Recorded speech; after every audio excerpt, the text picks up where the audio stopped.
നമ്മൾ +1 അഡ്മിഷൻ എടുത്തിരിക്കുന്ന കുട്ടികൾക്ക് വേണ്ടി ഒരു ബ്രിഡ്ജ് കോഴ്സ് നമ്മളിവിടെ ചെയ്യുവാണ്.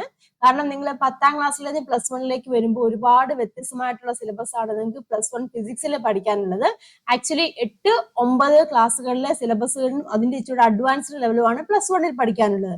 അപ്പൊ 10ാം ക്ലാസ് ഇതുമായിട്ട് ബന്ധപ്പെട്ട കാര്യങ്ങളൊന്നും പഠിക്കുന്നില്ലാത്തതുകൊണ്ട് തന്നെ നിങ്ങൾ പെട്ടെന്ന് 11ലേക്ക് വരുമ്പോൾ ഒരു സ്റ്റക്കായി പോയി നിൽക്കാറുണ്ട്. അപ്പൊ അങ്ങനെ ഒരു പ്രശ്നം വരാതിരിക്കാൻ വേണ്ടി നമ്മൾ പഠിച്ച കാര്യങ്ങൾ +1 ഓരോ ചാപ്റ്ററിലേക്കും ആവശ്യമുള്ള നിങ്ങൾ 8ലും 9ലും പഠിച്ച കാര്യങ്ങളൊന്ന് റിവൈസ് ചെയ്തു പോവുകയാണ് ഈ ബ്രിഡ്ജ് കോഴ്സ് കൊണ്ട് ഉദ്ദേശിക്കുന്നത്.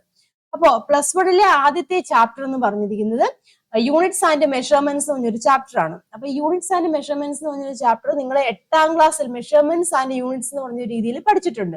അപ്പൊ ആ 8ാം ക്ലാസ്സിൽ പഠിച്ച ആ കാര്യങ്ങൾ നമ്മളിവിടെ പഠിക്കേണ്ടതായിട്ടുണ്ട്. അതും അതിന്റെ ഇച്ചിരി അഡ്വാൻസ്ഡ് ആയിട്ടുള്ള കാര്യങ്ങളാണ് ഫസ്റ്റ് യൂണിറ്റിൽ പഠിക്കാനുള്ളത്. അപ്പോ +1 ഫിസിക്സിലെ ആദ്യത്തെ ചാപ്റ്റർ ആണ് യൂണിറ്റ്സ് ആൻഡ് മെഷർമെന്റ്സ് എന്ന് പറയുന്നത്. അപ്പൊ ഇത് നിങ്ങൾ 8ാം ക്ലാസ്സിലെ മെഷർമെന്റ്സ് ആൻഡ് യൂണിറ്റ്സ് എന്ന് പറഞ്ഞ് പഠിച്ചിട്ടുണ്ട്. നമുക്കറിയാം ബേസിക് ആയിട്ടുള്ള ചില ക്വാണ്ടിറ്റീസ് അല്ലെങ്കിൽ ഫണ്ടമെന്റൽ ക്വാണ്ടിറ്റീസ് എന്ന് പറയും. ഏതൊക്കെയാണ് ഫണ്ടമെന്റൽ ക്വാണ്ടിറ്റീസ്? ലെങ്ത് ഉണ്ട്, അതുപോലെ തന്നെ എന്താണ് മാസ്, ടൈം. ഇത് മൂന്നുമാണ് എന്തെന്ന് പറഞ്ഞിരിക്കുന്നത് ഫണ്ടമെന്റൽ ക്വാണ്ടിറ്റീസ് അല്ലെങ്കിൽ ബേസ് ക്വാണ്ടിറ്റീസ് എന്ന് പറഞ്ഞിരിക്കുന്നത്.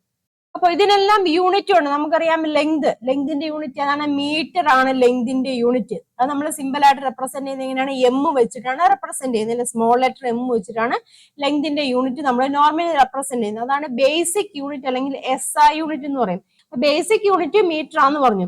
അല്ലാതെ തന്നെ ചെറിയ ചെറിയ യൂണിറ്റുകളൊക്കെ ഉണ്ട്. അതായത് ചെറിയ ചെറിയ ലെങ്ത് ഒക്കെ ആണെന്നുണ്ടെങ്കിൽ നമ്മൾ സെന്റിമീറ്ററിൽ പറയാറുണ്ട്, മില്ലിമീറ്ററിൽ പറയാറുണ്ട്, അതുപോലെ മൈക്രോമീറ്ററിൽ പറയാറുണ്ട്, നാനോമീറ്റർ. കേട്ടോ, ഇങ്ങനെയുള്ള യൂണിറ്റുകളൊക്കെ നമ്മൾ സാധാരണയായിട്ട് ഉപയോഗിക്കാറുണ്ട്. അപ്പം ചെറിയ ചെറിയ യൂണിറ്റുകൾ, സ്മോൾ യൂണിറ്റ്സുകളൊക്കെ ആണെന്ന് സെന്റിമീറ്റർ, മില്ലിമീറ്റർ, മൈക്രോമീറ്റർ, നാനോമീറ്റർ എന്നൊക്കെ പറഞ്ഞിരിക്കുന്നത്. അതുപോലെ തന്നെ ലാർജ് യൂണിറ്റുകളും ഉണ്ട്. കിലോമീറ്റർ, കേട്ടോ, കിലോമീറ്റർ ലാർജ് യൂണിറ്റ് ആണ്.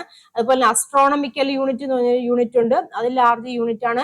ലൈറ്റ് ഇയർ എന്ന് പറഞ്ഞൊരു യൂണിറ്റ് ഉണ്ട്, അത് ലാർജ് യൂണിറ്റ് ആണ്.